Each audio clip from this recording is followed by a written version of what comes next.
Luke, hay algo que Obi-Wan jamás te dijo. ¿Qué? ¿Vas a decirme que eres mi padre? No, solo te recuerdo que ya va a comenzar Soñadores de Letras. ¿Ah? ¿Por Promo Estéreo? Sí, en Promosterio, donde la estrella eres tú.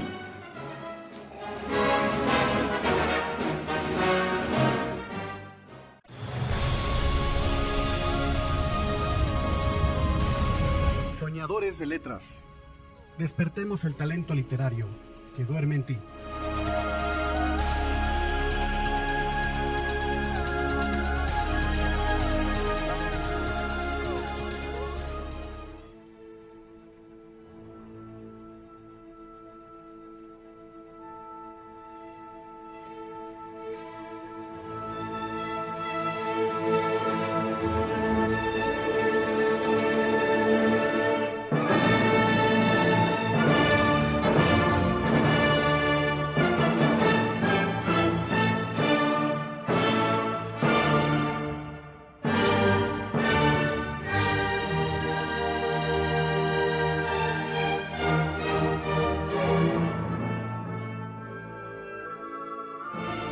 Oh amigos, no esos tonos.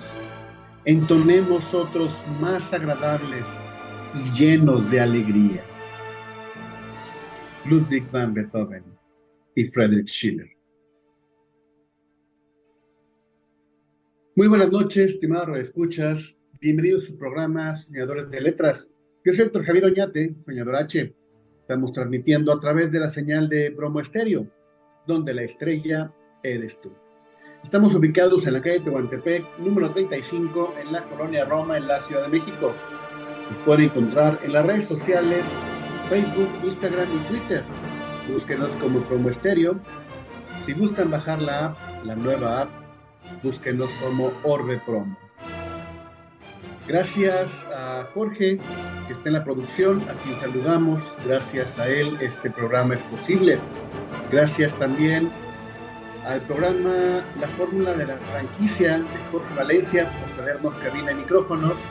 Y por supuesto, muchísimas gracias a nuestros patrocinadores Visorus, Sistema de Administración Empresarial. En la música estamos escuchando el primer movimiento de la Novena Sinfonía de Beethoven, una obra maestra de la música. Fue estrenada el 7 de mayo de 1824. Estamos celebrando 200 años del gran estreno en el Teatro Am Karnertor de Viena. Entre el público asistente había muchos músicos, entre ellos Franz Schubert. No se tiene una lista completa de los integrantes de esa histórica orquesta. Se sabe que los solistas, los cantantes solistas, eran la soprano Henriette Sontag, la contralto Caroline Unger, el tenor Anton Heisinger, el barítono Joseph Seibel, y aunque pareciera que Beethoven dirigía, era el maestro Michael Umlauf quien realmente dirigió la orquesta. Hay muchas anécdotas sobre ese día. Un violinista comentó que Beethoven iba de un lado a otro, se movía como loco, pero que todos los músicos seguían al verdadero director. Y se dice también que durante el coro final, Beethoven solamente cruzó los brazos en su pecho para sentir las vibraciones de la música, y que durante la gran ovación al final, todos los aplausos que se dieron, fue la contralto Caroline Unger quien se acercó a Beethoven y lo hizo voltear para que viera al público cómo lo victoriaban y sí, lo trataron como un héroe. En las efemérides, un 5 de mayo de 1813, nace Søren Kierkegaard, un gran escritor y filósofo danés. Es el precursor del existencialismo, de sus obras más conocidas, Migajas filosóficas. También 5 de mayo, pero de 1818, nace Karl Marx, intelectual, sociólogo y escritor alemán. De sus obras más conocidas, El Capital. También 5 de mayo de 1846 nace Henryk Sienkiewicz, un gran escritor polaco, galardonado con el Premio Nobel de Literatura en 1905. Su novela más conocida es Quo Vadis. 6 de mayo de 1856 nace Sigmund Freud, médico y ensayista austriaco, el creador del psicoanálisis, su obra más conocida, La interpretación de los sueños. 6 de mayo de 1904 nace Harry Martinson, un gran escritor sueco, galardonado con el Premio Nobel de Literatura en 1974, su obra más conocida, Nómada. 7 de mayo de 1861 nace Rabindranath Tagore, un gran escritor hindú, el más importante escritor de lengua bengalí. Fue galardonado con el Premio Nobel de Literatura en 1913. De sus obras más conocidas, La ofrenda lírica. 7 de mayo de 1867 nace Władysław Stanisław Raymond, un gran escritor polaco, galardonado con el Premio Nobel de Literatura en 1924, su obra más conocida, Los campesinos. 7 de mayo de 1960 nace Almudena Grandes, una gran novelista española, de sus obras más conocidas, Las edades de Lulú. 9 de mayo de 1860 nace James Matthew Barrie, un gran escritor británico. Su obra más conocida, por supuesto, es Peter Pan, la encarnación de la aventura de la infancia eterna. 9 de mayo de 1883 nace José Ortega y Gasset, un gran filósofo y ensayista español. Su obra más conocida, España invertebrada. 10 de mayo de 1843 nace Benito Pérez Galdós, otro gran escritor español. Su obra más conocida, Fortunata y Jacinta. Y un 11 de mayo de 1916 nace Camilo José Cela, un gran escritor español, miembro de la Real Academia Española, galardonado con el Premio Nobel de Literatura en 1989. Su obra más conocida, La familia, de Pascual Duarte. Amigos, estamos en comunicación hasta Montreal, Canadá, con nuestro querido amigo, el pianista Eduardo González. ¿Cómo estás? Hola, muy bien, muchísimas gracias. ¿Cómo estás tú? Y mucho gusto a tu auditorio, Héctor, me da mucho gusto estar contigo. Gracias. Oye, pues, qué gusto, mi querido hermano, que estemos platicando nuevamente de un personaje fuera de serie, conmemorando estos 200 años del estreno de esta gran obra. Exactamente el 7 de mayo, mi querido Héctor. Exactamente. Ayer, 7 de mayo, se conmemoraron esos 200 años. Y pues qué mejor que platicar con alguien que conoce tanto de música como tú, para darnos una idea real de todo lo que significó esta novena sinfonía, desde que Friedrich Schiller escribió el poema La Oda a la Alegría, que fue en 1785, que Beethoven la leyó cuando tenía alrededor de 20 años, y desde entonces quiso ponerle música a ese bello poema. Correcto, mi querido Héctor. Y bueno, te agradezco mucho que comentas sobre mi conocimiento de música, creo que es más mi amor por la música que el conocimiento que tengo. No soy tampoco un experto, ni mucho menos, pero sí, soy un amante y un apasionado de la obra de Beethoven, eh, que ya lo comentamos en la vez pasada que me hizo favor de invitarme. Todas las anécdotas y toda la historia que tiene, toda su vida, su obra y muchos detalles que eh, podrían pasar a lo mejor desapercibidos para muchos, pero que le van poniendo el toque de quién fue efectivamente este gran personaje que pasó por este mundo y dejó una huella muy significativa en mucha gente, ¿no? Que los que nos gusta, los que lo escuchamos, e inclusive gente que a lo mejor no lo conoce, pero de alguna manera ha escuchado su obra en algún lugar del mundo. Claro, de entrada el himno de la Unión Europea es es el himno a la alegría, aunque Correcto. la novena sinfonía es mucho más que el himno a la alegría. Creo que al menos aquí en México, en todas las primarias, yo sí recuerdo en todas las primarias los alumnos con una flautita empezando a tocar el himno a la alegría, ¿no?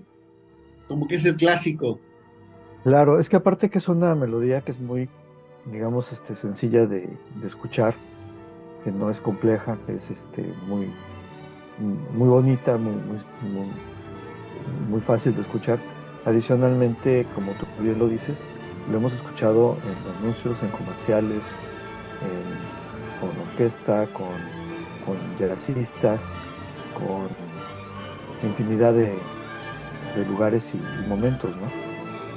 Y esos momentos lo que genera es una especie se ha vuelto un meme, ¿no? Lo que platicábamos el otro día acerca de que es un meme, y un meme es una especie de virus en donde es una pequeña parte que nace y se empieza a reproducir, ¿no? Y se puede reproducir en diferentes formas y en diferentes contextos. Y este pedazo de la novena sinfonía, como bien dices, se ha convertido en ello, ¿no? Ese tarararara, tarararara. Todo el mundo lo hemos escuchado, lo conocemos y se han hecho variaciones de simpáticas, variaciones en películas, en muchos lados. Y efectivamente es un tema muy conocido. Inclusive también hay otra leyenda interesante. Cuando estaban haciendo el formato del disco compacto había un pleito entre Sony y Philips por ver qué formato iban a desarrollar. Y al final de cuentas, el formato que ganó fue el que podía completar 74 minutos de duración, porque eso es lo que duraba la novena sinfonía. Entonces, como Ah, verás, mira, qué es, interesante. es un tema bien interesante. Y Qué como bien lo interesante. dices, sí, claro, Esa no me la sabía y sí, tenía que caber la obra pues considerada la más grande de la historia de la música, ¿no? sí, correcto. Sí, y así fue.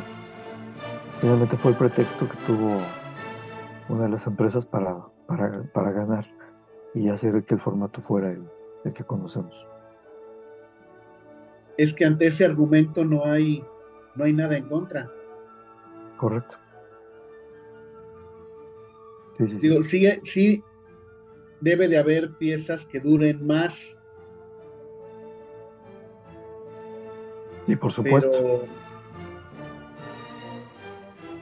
pero la pero novena es la mientras novena. quepa en la novena sinfonía, pues no se necesita nada más. Correcto.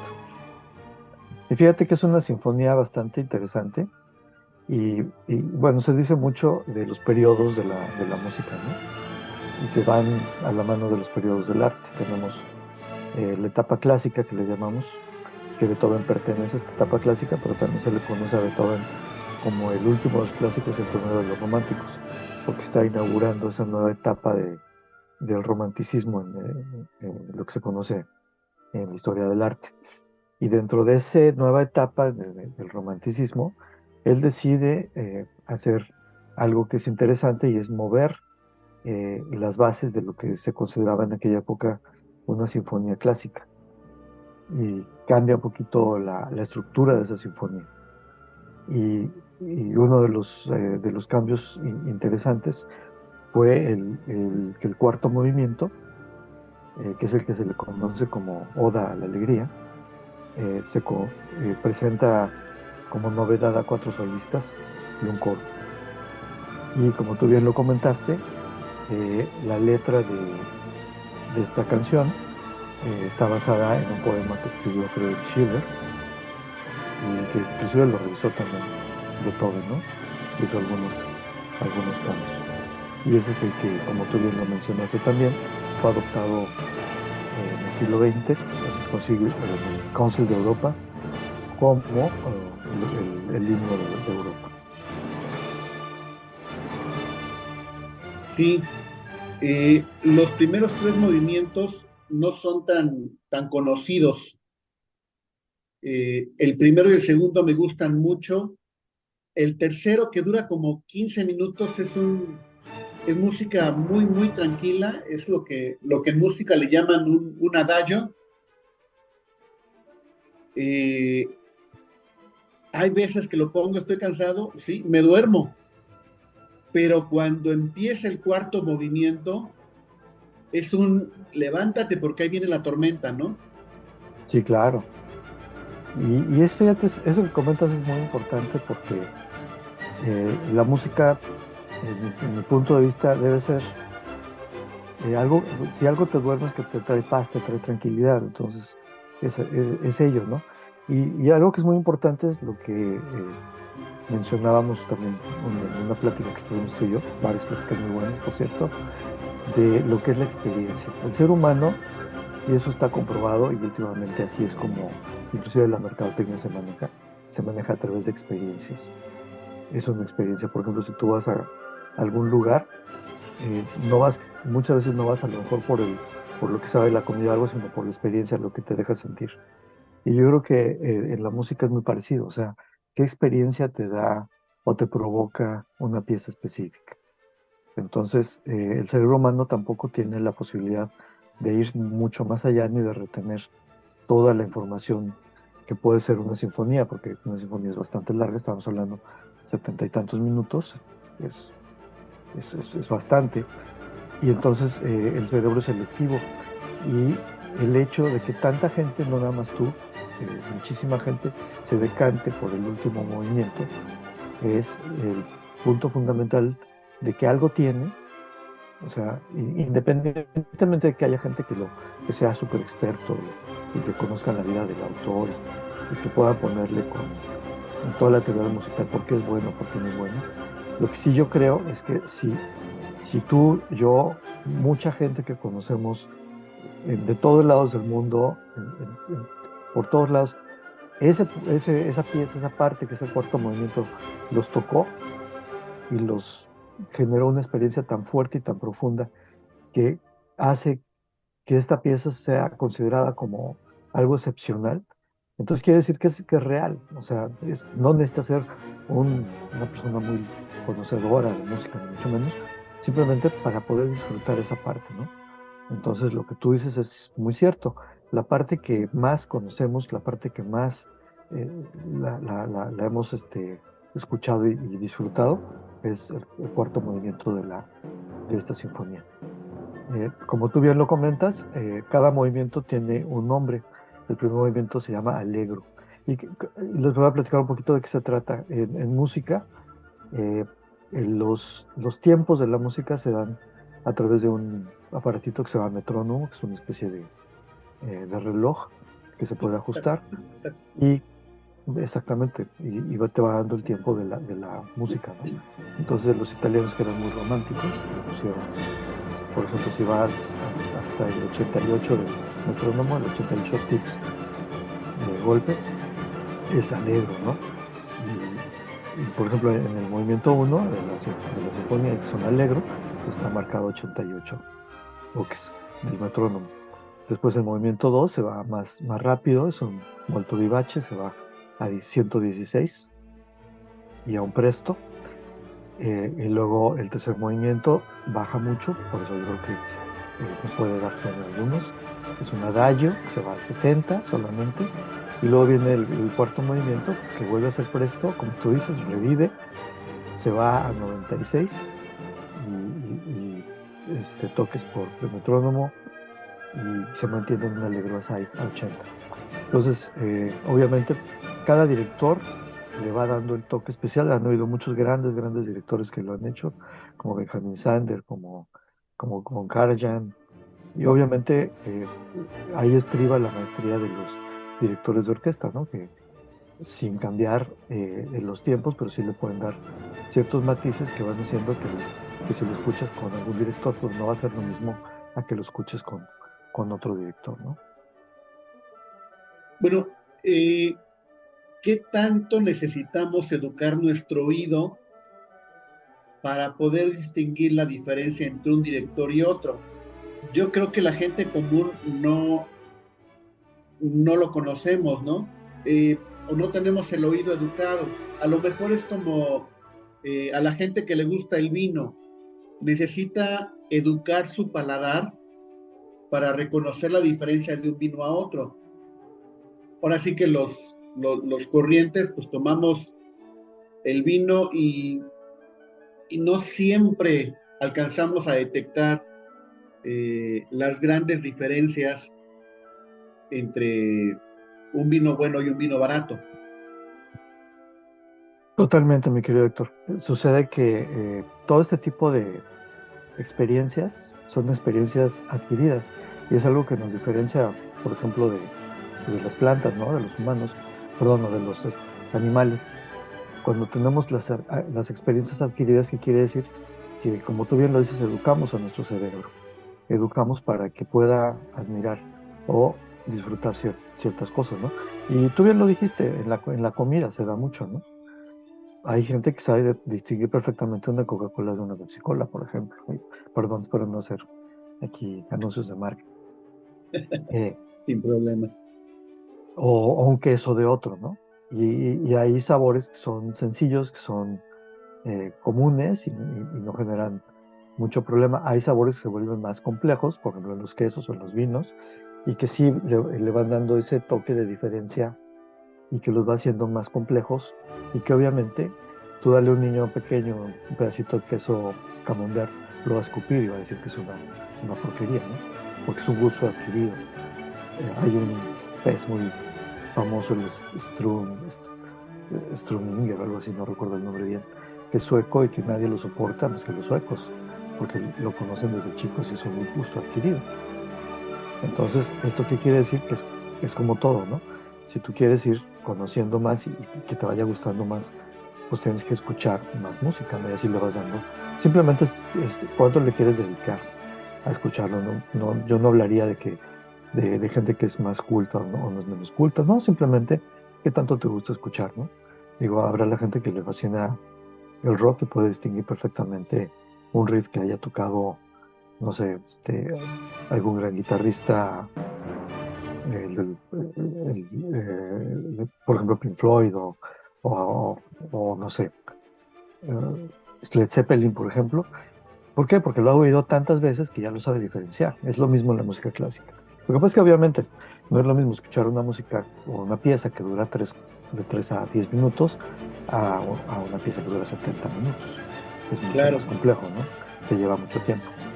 Y digo, hay piezas, y yo te ponía el ejemplo el otro día, de Así hablaba Zaratustra, que a mí me encanta cómo inicia, pero luego a veces yo sí lo he escuchado muchas veces en vivo y sí me genera mucho descanso, digamos que de repente sí siento que puedo descansar muy bien, se me cierran los ojos con esa pieza. Sí, claro. Esa que tú mencionas es la de Odisea Espacial 2001, ¿no? De Stanley Kubrick. Correcto, la usaron para esa película. Es famosísimo los primeros minutos y después, pues yo en lo personal, no sé cómo sigue. Sí, sí, es una obra que la verdad sí te puede provocar bastante sueño. Sí, Digo, a lo mejor estoy diciendo una aberración de alguna persona que sea muy conocedora de esta pieza, puede estar en contra, ¿no? Pero bueno, tú y yo coincidimos en eso. Y yo creo que puede pasar en muchas piezas, ¿no? Pero al menos el cuarto movimiento de la novena sinfonía de Beethoven es una cosa magistral. Y yo recuerdo, lo he escuchado, afortunadamente tengo la oportunidad de escucharla varias veces, pero una de las veces que más me llegó, estaba yo en el Palacio de Bellas Artes, me recuerdo, estaba en planta baja, estaba un poquito más adelante que la mitad del teatro, en la mitad me tocó muy buen lugar, afortunadamente, gracias a mi querida maestra Laura Bridger, que me consiguió boletos porque estaban muy escasos. Y estando ahí, recuerdo que escuché la pieza es maravillosa, toda, el primer movimiento, el segundo, pero cuando llega el cuarto movimiento, la entrada es muy impresionante porque tú sabes, cada movimiento para la orquesta, hace un descanso y cuando empieza el cuarto movimiento, llegan al escenario cuatro personas, que son los cuatro cantantes principales, ¿no? Una soprano, una mezzosoprano, un bajo y un tenor. Y entonces comienzan con el tema, que el tema realmente es un tema bastante, bastante conmovedor y muy hermoso, ¿no? Y empiezan a hacer variaciones sobre el tema. Después entra la orquesta, pero en el momento que entra el coro, ahí yo creo que pocas veces yo he llorado tanto, me salían las lágrimas, pero así, una tras otra, de la emoción. Y también yo creo que esto va mucho en relación no nada más a la belleza de la pieza o de las armonías que utiliza, sino también a lo importante que es el ser humano. O sea, cuando a una pieza le pones voz y le pones más personas y unes a las personas, la verdad la experiencia es diferente. La voz humana es un instrumento único, es un instrumento maravilloso, que, que lo puedes ver reflejado en la pieza, ¿no? Porque no solamente es la música, sino también inclusive lo que dice, ¿no? Que aunque está cantada en alemán, y yo he visto muchas traducciones que no, en mi punto de vista, no le hacen justicia a la traducción alemana correcta. Sí, el hecho de estar escuchando esas voces y ese conjunto de ir y venir entre los cantantes principales y los coros y la orquesta es maravilloso. Y que a veces no solamente es un coro, a veces invitan a varios coros porque para hacerlo más grandioso, más emotivo. Beethoven es de los primeros que utiliza la voz humana como instrumento, ¿no? Pues mira, no sabría decirte si de los primeros, pero por ejemplo en una sinfonía sí, y de hecho hay muchos otros compositores que han hecho sinfonías a partir de Beethoven, poniéndole voz, poniéndole coros o añadiéndolo, ¿no? Y esto, pues obviamente que le dio un vuelco a la música. Y como decíamos, veníamos de una era que se llamaba la época clásica y que se llama clásica porque era rígida. O sea, donde tenía que tener, toda la música no era solamente de tocar algo, sino que eh, tenía, por ejemplo, la primera la novena sinfonía en el primer movimiento se le llama que es un estilo sonata. Y si ustedes ven, siempre la música clásica tiene muchos términos, ¿no? Que a veces son complejos de entender y, y a lo que nos lleva es a esas reglas tan marcadas y tan estrictas que tenía la música. O sea, si tú abrías con un primer movimiento, el primer movimiento tenía que tener tantos toques de metrónomo y aparte tenía que desarrollarse de cierta manera. Y de cierta manera viene un tema A, luego viene un tema B, luego tiene que haber unas variaciones sobre el tema A, luego regresa al tema B. O sea, tenía que seguir esta estructura. Entonces, por ejemplo, eso era lo que hacía un músico importante, el que tuviera el que pudiera hacer algo bello siguiendo esas reglas, ¿no? Y en ningún lugar se había manejado que una sinfonía eh, tuviera al final o entrara a un coro, y esto era novedoso. Por eso Beethoven ha sido un, este, pues, un punto de cambio entre lo que fue la música del siglo XVIII, 1700 hacia el romanticismo, que evolucionó. Inclusive la novena sinfonía generó tanta controversia y fue tan admirada que Brahms, uno de los grandes compositores, de hecho le llaman las tres Bs de Alemania, ¿no? Bach, Beethoven y Brahms. Brahms compuso su sinfonía, su primera sinfonía, basado y eh, aportando ideas de la novena de Beethoven, tanto así que él le llamaba que su sinfonía se le puede considerar la décima de Beethoven como un homenaje a Beethoven. Así de fuerte fue y ha sido, y como lo hemos comentado, ¿no? Que nos ha llevado hasta estos días escucharla con cuartetos de jazz, escucharla en comerciales, en teatro, en muchos lados, ¿no?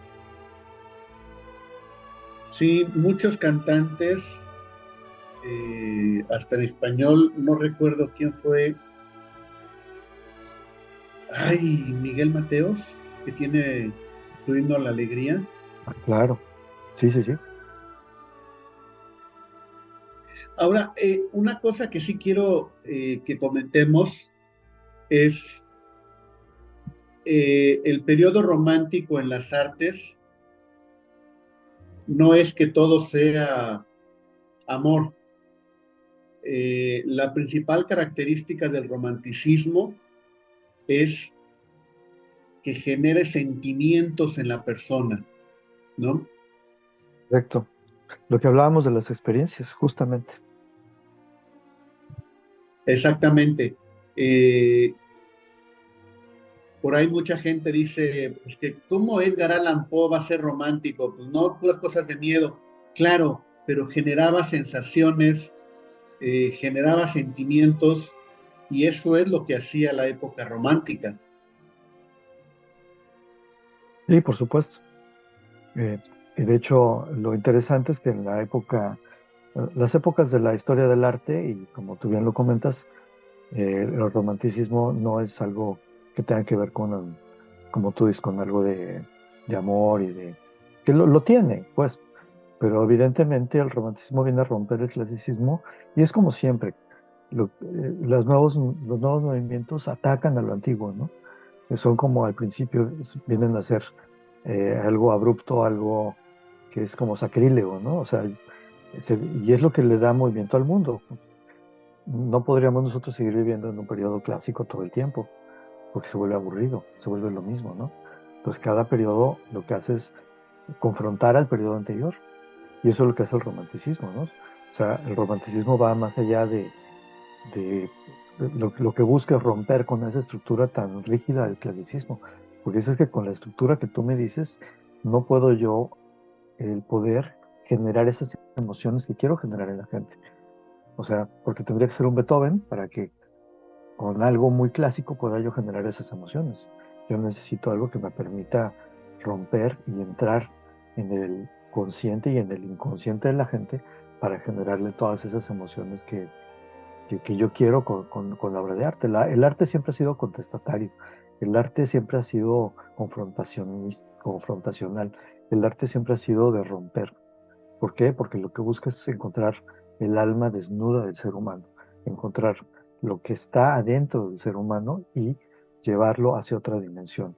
El arte para mí es el epítome del ser humano, es lo que le lleva al ser humano a encontrarse hacia su creador, hacia arriba, hacia lo que viene siendo la maravilla que es el ser, un ser humano pensante, ¿no? Claro, y además de todo esto, la letra, bueno, está en alemán y a lo mejor no todos entendemos el alemán. Bueno, yo estoy empezando a estudiar alemán justamente para entender esta novela sinfonía, y, y la letra, el poema de Friedrich Schiller es maravilloso. El poema de Schiller es muy especial en el sentido de que toca un punto que me parece fundamental y que no tiene época. Toca el tema de cómo te hermana la alegría. Eso es el final. Y esto lo podemos ver desde que empieza la primera frase que dice este gran poema, como tú bien dices, O Freunde nicht disten, que quiere decir, oh amigos, no quiero esos sonidos, o no, no a esos sonidos, se refiere a sonidos de tristeza. Y algo que es bien interesante es, ¿cuándo formamos realmente, cuándo sale el mejor ser humano? Cuando te estás riendo. Sí, Yo, por ejemplo, que hace poco fue mi cumpleaños, te puedo decir que haciendo una retrospectiva de mi vida, ¿de qué me acuerdo? Me acuerdo de cuando estuve feliz, de cuando me reí con mis amigos, con mi familia. Esos momentos son los que te quedan guardados para toda la vida. Y de eso habla Schiller. Por eso me parece tan maravilloso ese poema, porque lo que dice Schiller es la hermandad se genera con la alegría. O sea, y como dicen desde que empieza el poema, ¿no? Dice, quitemos ese tono y vayamos hacia algo más placentero y seamos más felices. Y todo el tiempo habla de la alegría. Habla de cómo te entra el fervor, cómo entras en un santuario, eh, cómo atraes a la gente con magia, con esa magia de la felicidad. Y tú velo, cuando tú vas a una reunión y ves una mesa en donde todos están riendo, tú quieres estar en esa mesa. Tú no quieres estar claro. en la mesa Sí, sí, sí. que están o criticando, chismeando. No, tú quieres estar en la mesa donde están riendo, donde están contando chistes, donde están alegres, donde están contentos, ¿no? Entonces, en ese momento, porque el ser humano es un ser complejo, es un ser muy, muy complejo. Pero en esos pequeños momentos de que todos están riendo, en ese momento todos somos hermanos, porque estamos compartiendo esa alegría. Y no hay cosa más maravillosa que puedas compartir que la alegría. Puedes compartir comidas caras o vinos o lo que sea, pero no hay como compartir una alegría sana, una alegría que a mí me gusta mucho la palabra en inglés que es cándido, que no viene en español, a veces se confunde un poquito con como inocente, pero a mí me gusta Sí, mucho más la palabra cándido, como se usa en inglés, que es limpio, que es puro, como un niño, ¿no? La risa de un niño, ¿no? Tú ves la risa de los niños que están jugando y que están contentos, y tú quisieras estar ahí, ¿no? Quieres ser ese niño otra vez, cuando eres alegre te vuelves otra vez niño. Entonces, claro. imagínate, ese tipo o sea, ya el hecho de que cuando empiezan a cantar y te dicen, a ver amigos, oh Freunde, nicht diese Tone, o sea, quita ese tono, o sea, ya te están dando una orden, quita ese tono, o sea, olvídate de todas tus tristezas, de todas tus frustraciones, tu depresión, tu coraje, ¿no? Y comencemos algo más placentero, sondern las un Angenehm. Yo tampoco sé mucho alemán, pero también le hago el intento para entender un poquito más en el lenguaje del, del artista, su obra, ¿no? Y entonces Ahí, empieza, sí, no, no, no, termina, termina. y entonces ya empieza a hablar de la alegría, ¿no? Y fíjate qué curioso en alemán, eh, Freunde, que es hermanos, y Freude es alegría. Curioso, ¿no? Sí, En español, pues diferente, en inglés también. Es Friends y Joy, ¿no? Y en alemán es Freunde, amigos, y Freude, alegría. Entonces, de alguna manera, hace mucho sentido, ¿no? Por eso es bonito, como tú bien lo dices, tratar de leerlo en el idioma original. Y luego habla sí, de todo esto y te dice la alegría de alguien que ha tenido la suerte de, de llegar a ser amigo de un amigo. Fíjate que qué hermosas palabras, o sea, porque está diciendo no que tienes un amigo, sino que puedes ser amigo del amigo, o sea, porque es contagioso.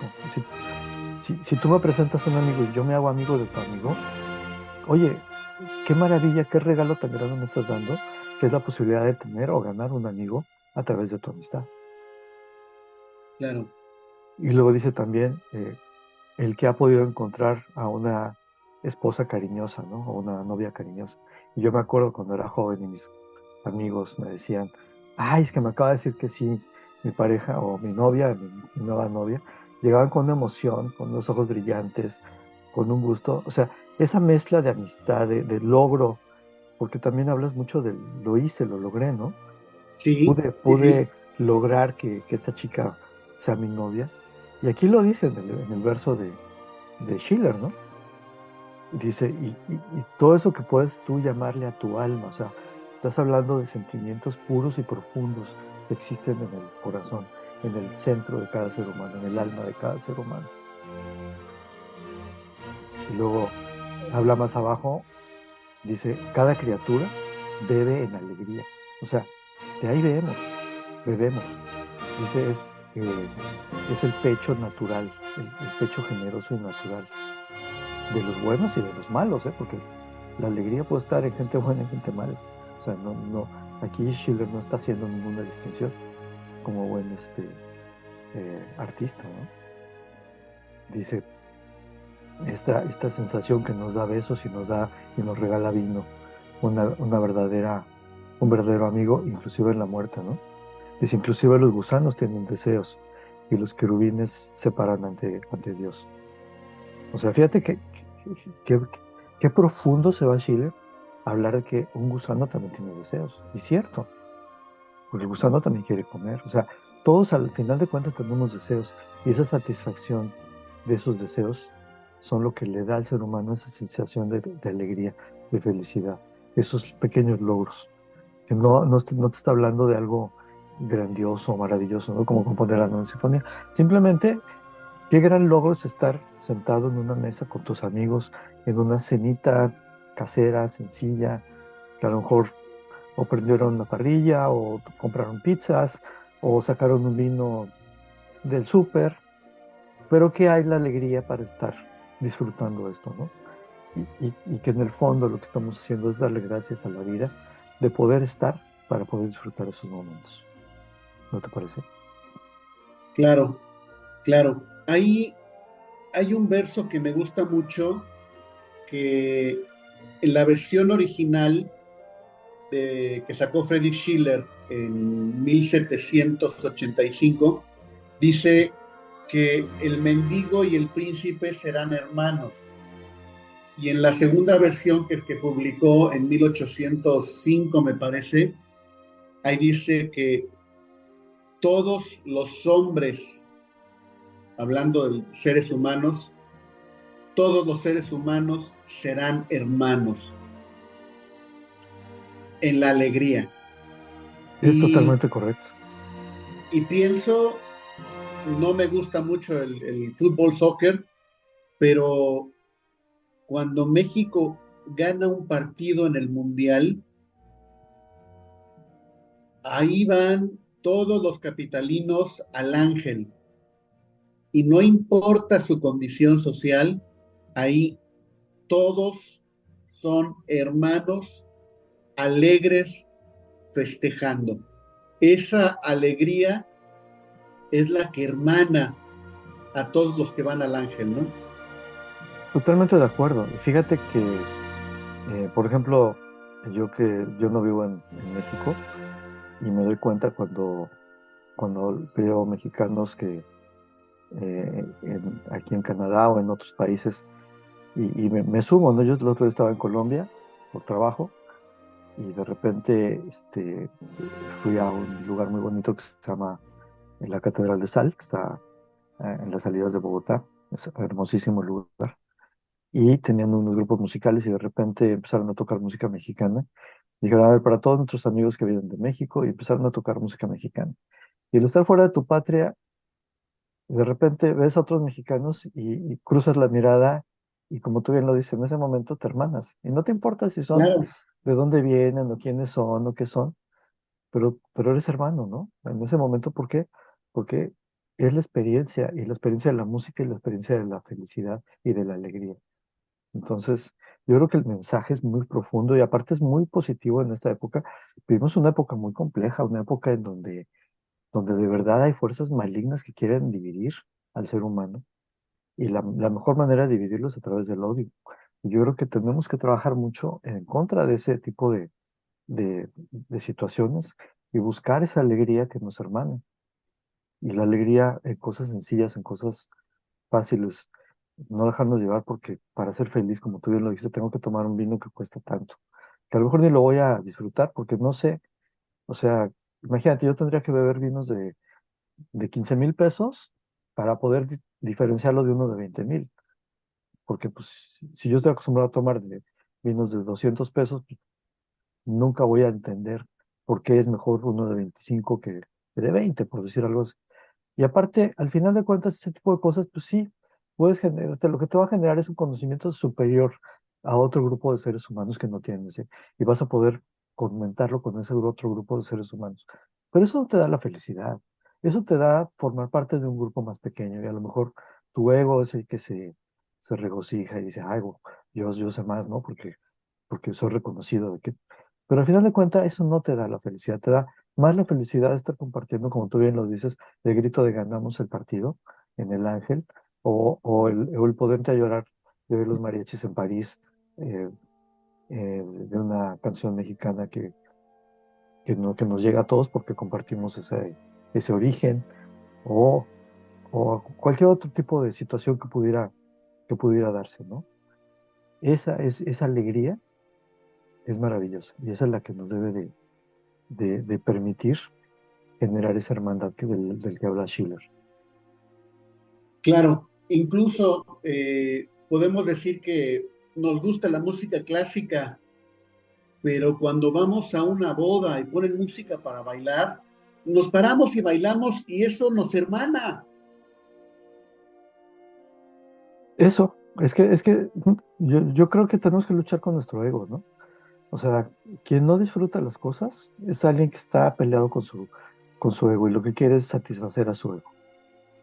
Y la verdad es que a lo mejor en ciertos momentos de la vida, no digo que sea malo, pero yo creo que eso no te da una felicidad. Digo, estamos ya en nuestro territorio más filosófico que musical, pero yo creo que tiene mucho que ver, ¿no? Y mucho de lo que hacían estos románticos era eso, era el romper eso. Imagínate en el periodo clásico, que hablábamos de que una pieza para que fuera buena tenía que tener esas condiciones, ¿no?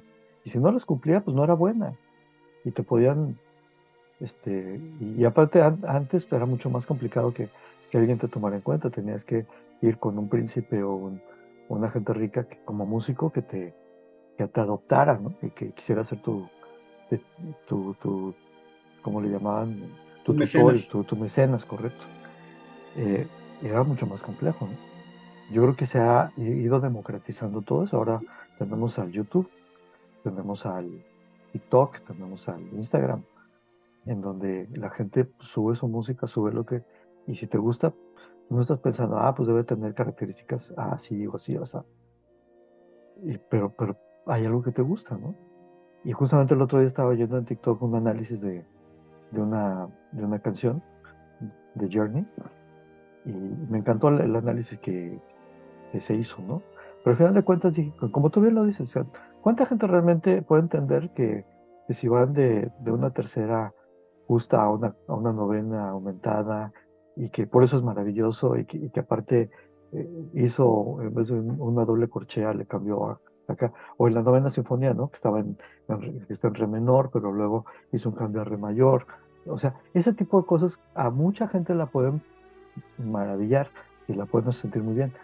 Pero qué mejor que sin saber todo eso, a ti te genere esas ganas de llorar cuando lo estás escuchando porque te emocionó profundamente.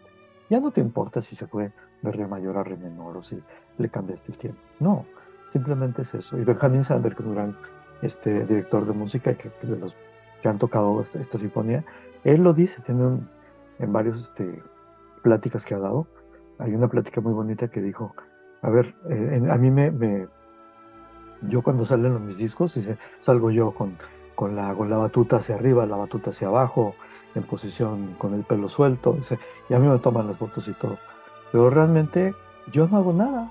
Los que hacen todo son los músicos, mis músicos. Pero ¿qué es lo que yo tengo que lograr? Que a mis músicos les brillen los ojos. Cuando yo hago que a mis músicos les brillen los ojos, hago que a la gente les brillen los ojos. Y si a la gente les brillan los ojos, es que estoy haciendo bien mi trabajo, porque los estoy emocionando, porque estoy entrando en la psique de ese ser humano, en donde yo puedo estar transmitiendo aquello que realmente es valioso y que los tiene contemplando esa maravilla de lo que es la música. Y hablando de la música, si ustedes lo piensan así, yo así lo pienso, siempre lo he visto, la música es un reflejo de un acto sexual. Suena raro, pero así es. ¿Y qué sucede? Puede ser una música muy corta y que llegas al orgasmo y se acabó, ¿no? Pero puede haber estas sinfonías o estas que también si entrenas tu oído, es como la gente que sabe hacer el amor, ¿no? Y llegan y toman su tiempo y todo. Y luego ya van a llegar y cambia. Vuelve a bajar el estrés.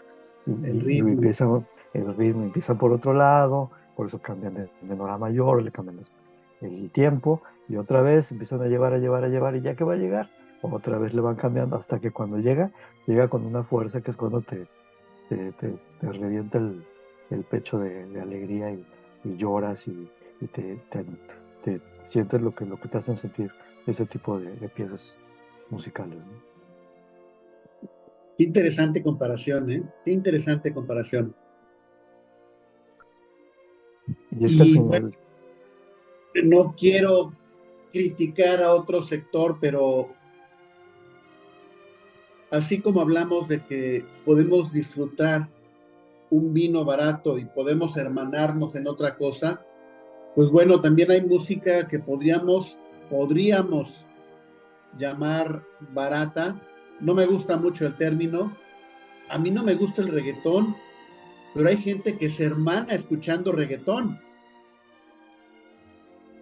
Y, fíjate, sí, perdón, perdón. y en ese aspecto no podríamos, no podríamos criticar el reggaetón.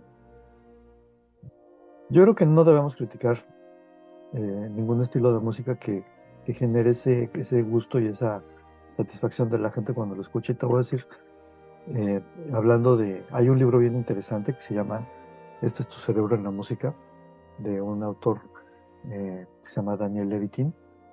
Él empezó siendo músico, era músico de rock.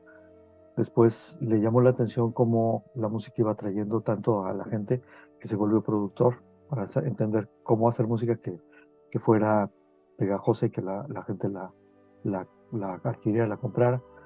Pero se fue haciendo le fue interesando tanto el tema que hizo un doctorado en neurociencia y actualmente está en la Universidad de McGill aquí en Montreal, haciendo análisis sobre lo que es todo el fenómeno de cómo la música y el cerebro se compaginan, ¿no? Para generar emociones y generar emociones tan fuertes. Y aquí lo que él habla es cómo es maravilloso cómo las neuronas, cuando escuchan música, generan patrones de ¿cómo llamaríamos? Como eh, impulsos eléctricos. Son patrones de impulsos eléctricos que se generan en las neuronas. Entonces, cuando se empieza a oír la música tiene algo muy especial, que es el timbre y el ritmo, ¿no? Entonces, el ritmo es como los tambores, ¿no? Cuando tú oyes tambores y estos tambores te van generando un ritmo, ese ritmo también hace que los impulsos electrónicos de tu cerebro se empiecen a generar patrones.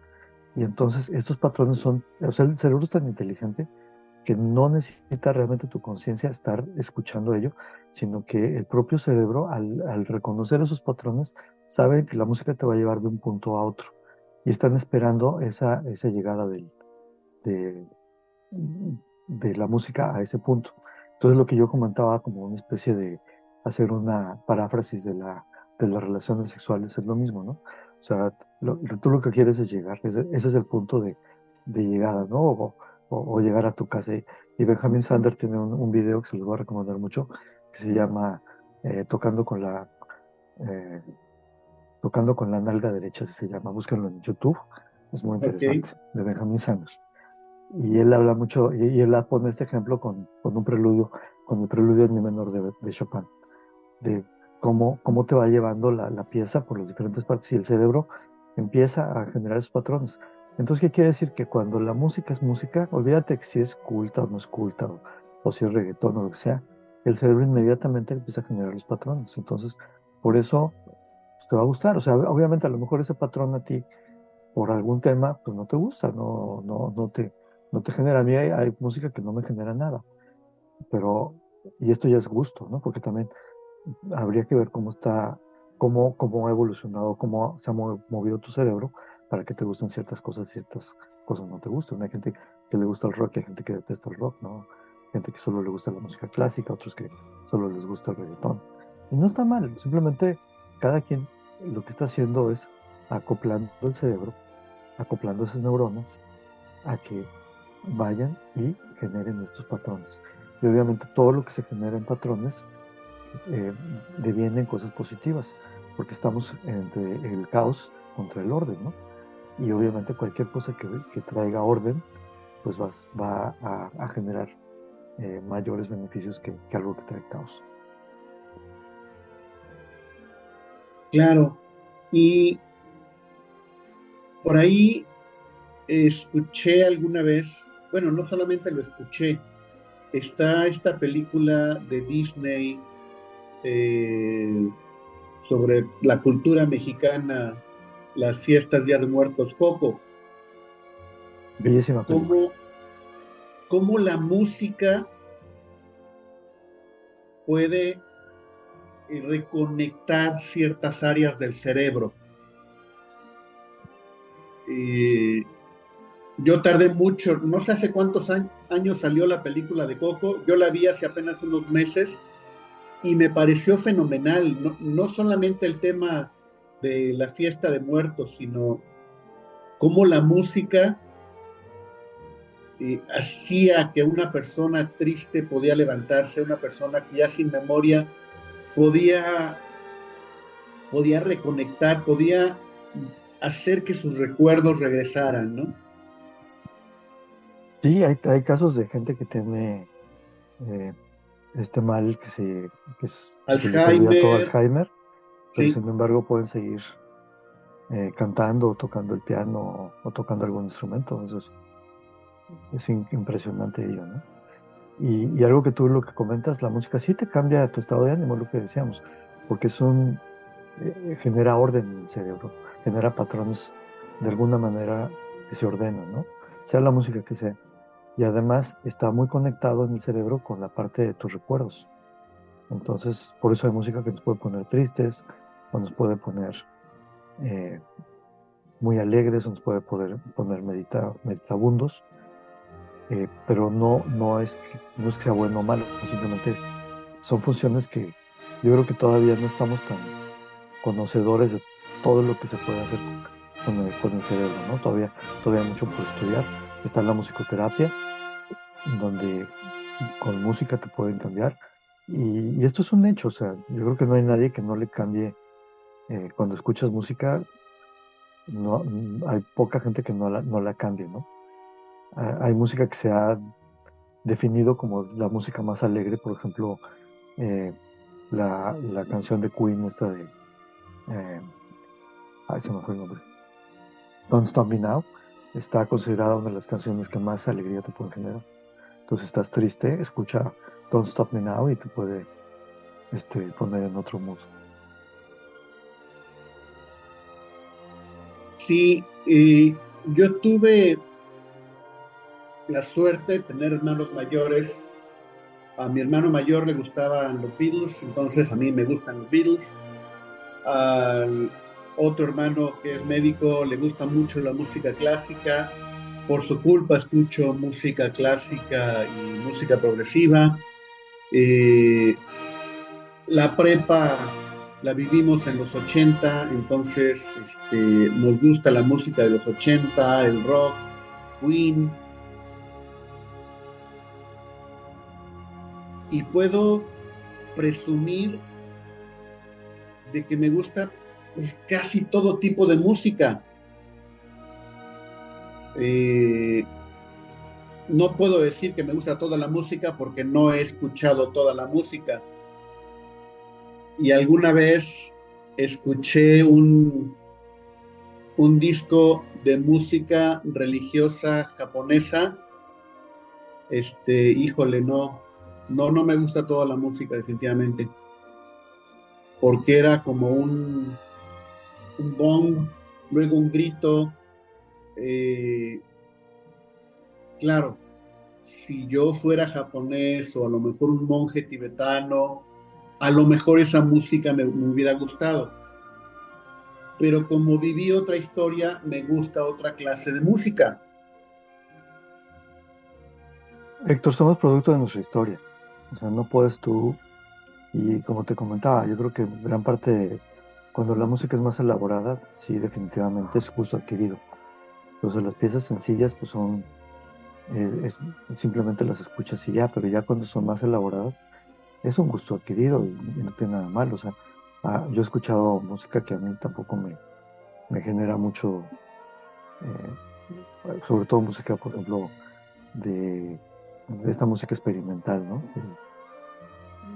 Pasan 13 minutos Stravinsky, y no se escucha nada. Bueno, Stravinsky a mí sí me gusta mucho, no sé. hay muchas que me gustan de Stravinsky, pero hay otras que sí me dejan como que hay una disonancia. Bueno, mi maestro de música me va a golpear. Eh, yo espero que nos esté escuchando el maestro Kurt, que también fue su cumpleaños hace un par de semanas. Eh, todavía él me habla por teléfono en mi cumpleaños, yo le hablo por teléfono en su cumpleaños. Todavía tengo contacto con mi maestro de música de secundaria. Ya me dijo que me va a subir unos puntos para la próxima calificación con este programa de Beethoven. Eso está muy bien. Bromeamos con eso. Y bueno, ¿qué puedo decir? Eh, las, lo que vivimos en el momento quizá no sea bueno, sea malo, pero el recordar ciertas cosas nos hermana. Alguna vez lo platicamos. Eh, yo de la prepa contigo, pues sí, nos vimos alguna vez, hola, ¿cómo estás? En ese momento no nos hermanamos. Después vino el Facebook, vinieron las reuniones y entonces ya nos hermanamos, o sea, porque vivimos lo mismo, porque nos gusta la misma música, por tantas cosas podemos decir que somos hermanos. Correcto, totalmente de acuerdo. Es algo muy importante y que aparte, pues fíjate qué interesante cómo tanto Beethoven, que fue el que hizo esta gran sinfonía, como Schiller, pues estuvieron de acuerdo en ello, ¿no? Y los dos nos hablan de esa alegría que nos debe permitir ser hermanos. O sea, busquemos la alegría que nos permite encontrar la hermandad y no la disputa o el odio. Entonces, esos pequeños momentos de alegría son los que yo así me quedo yo como, como un, como un corolario de la plática eh, tan interesante en cómo, al final de cuentas, lo que nos está diciendo Beethoven es: les voy a dejar aquí una pieza de música, digo, esto ya lo digo yo, que es increíble, maravillosa, que te va a remover hasta el centro de tu corazón, y con ello piensa en ser feliz, en ser alegre, en estar alegre, y pensar que esa alegría, la alegría que hace que tú puedas ser amigo de tu amigo, haga Claro. que todos los hermanos, que todos los hombres puedan ser hermanos, ¿no? En ese momento de felicidad. Pues sí, ojalá y llegue ese momento en el que todos los seres humanos seamos hermanos. Fíjate que yo difiero un poquito con eso, porque yo creo que eso nunca va a pasar. Digo, perdón, no quiero ser Tristemente. no quiero ser, no, no es triste, yo creo que es naturaleza humana y está bien. O sea, así fuimos diseñados los humanos. Pero no busquemos el que algún día seramos hermanos. Yo creo que eso no existe, pero sí busquemos el ser hermanos hoy. El si hoy tenemos una comida, hacer que la comida sea alegre, poner de nuestra parte para que en vez de platicar de cosas tristes o cosas, hagamos por hacerlo alegre, hagamos por ponerlo diversión, por poner chistes, por poner diversión sana, ¿no? No diversión de burlarse de otra persona, ¿no? Sino una diversión sana, cándida. Y esos momentos, generar esa hermandad entre esas personas que están ahí. Yo creo que eso deberíamos tenerlos todos como un objetivo de vida. Si yo llego a una mesa y me siento a cenar ahí, procurar traer la alegría a esa mesa, de procurar traer un pensamiento positivo, como bien dice Schiller cuando dice el poema: aquí no hay pensamientos negativos, empecemos por lo positivo, empecemos por la alegría.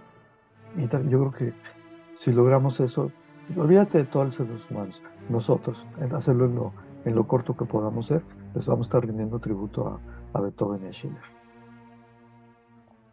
Claro, claro. Quizá yo al hablar de la hermandad también pensaba en la paz, ¿no? Hay varios puntos en el planeta donde no se vive la paz. No se Quizá esta vivirá porque novena sinfonía. así estamos diseñados los seres humanos. No, yo así lo veo, digo, yo no creo que nunca vaya a haber paz, porque nunca lo ha habido. Sería algo muy diferente.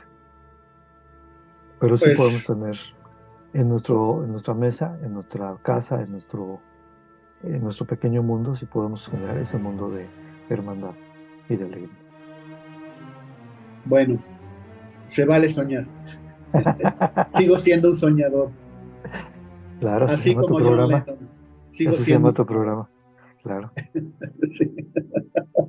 Yo soy menos soñador, pero comparto tu esperanza. Pues, mi querido amigo y hermano, nos une más que la música. Son muchos kilómetros hasta Montreal, de aquí en la Ciudad de México, pero gracias a esta tecnología, este programa, pues estamos unidos y estamos muy, muy cerca. Eh, el domingo pasado fue tu cumpleaños, muchísimas, muchísimas felicidades. Muchas gracias. Tú ya llegaste al sexto piso, yo llegaría hasta diciembre, pero bueno, también eso nos hermana. Claro, claro, una generación bastante interesante. Muy maravillosa, ¿eh? Porque nos tocó vivir de todo. Nos tocó vivir fíjate qué interesante. Cuando yo era chico, si querías aprender algo, si querías saber algo, tenías que esperarte hasta que un tío o un amigo o alguien te trajera noticias de eso, ¿no? Porque no había otra forma, no teníamos el Google, no teníamos nada de eso. Tenías que ir a investigar a las librerías o a las bibliotecas, a conseguir un libro, y los libros a veces estaban desactualizados. O sea, la Sí, información no era tan fácil de obtener, tenías que jalarla como pudieras, ¿no? Y actualmente fíjate, es al revés, curiosamente, estamos teniendo el mismo problema que antes, porque antes no teníamos información, y ahora es tanta la información, claro, y hay tantas mentiras, que entonces pasa lo mismo, tampoco tienes tanta información, porque tienes que hacer un análisis bastante serio para poder liberar todos los mensajes que llegan y saber cuáles son correctos y cuáles no. Pero, pero por ejemplo, una de las grandes maravillas que creo que a nosotros nos tocó es que antes pues era caro tener un disco, o sea, no era fácil.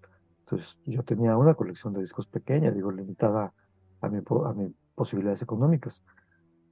Pero ahora, como tú bien lo dices, quiero escuchar la novena por Johannes Sander, voy y lo pongo en YouTube o lo pongo en Spotify, cualquiera de estas aplicaciones. Ah, que ahora le quiero con Karajan. Ah, pues lo pongo. Ah, ahora quiero ponerla con, no sé, otro director. Ahí está. Eso es una maravilla. Que hayamos sí, logrado verlo nosotros, para mí es más maravilloso. O sea, lograr el poder tener la posibilidad de acceder a toda esa cultura con todo el conocimiento que tenemos.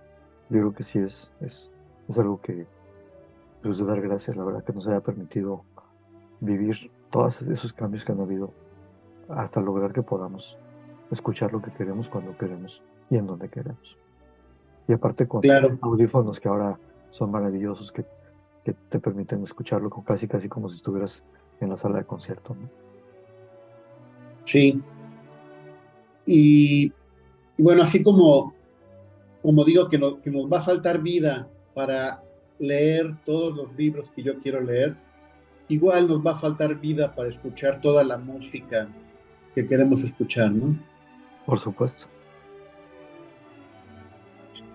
Pero finalmente yo Pues, creo que con que lo escuchemos, con que seamos felices cuando lo escuchemos, yo me quedo siempre con ese mensaje de Beethoven y de Schiller, de trae alegría. A donde estés, trae alegría. Trae alegría porque eso es lo que va a generar esa hermandad en ese grupo de personas unidas. pues esperemos que así sea. Mi querido amigo, mi querido hermano Eduardo, de verdad, muchísimas, muchísimas gracias por estar aquí en el programa. No, por favor, gracias a Y ti por invitarme. Y pues bueno, ya haremos otro programa de música clásica y espero que tú estés ahí. Muchísimas gracias, Héctor. Te agradezco mucho a ti y a tu auditorio por darme la oportunidad de esta plática tan interesante. Y pues bueno, te mando un abrazo muy fuerte hasta allá, hasta Canadá, hasta Montreal, y seguimos en contacto. Muchas gracias. Bye bye. Bye. Gracias por escucharnos. Nos esperamos la próxima semana. No se desconecten. A continuación, una emisión más de Fabiola Consentido. Y para cerrar el programa, dejaremos justamente la parte coral del cuarto movimiento de la novena sinfonía de Beethoven. Recuerden, amigos, que dejar de soñar es comenzar a morir. Nunca repriman a su niño interno y dejen que descubra los libros y la música. El mundo necesita lectores críticos. Por favor, enamórense de la música y de la literatura y sean soñadores de letras.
Eine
Señor.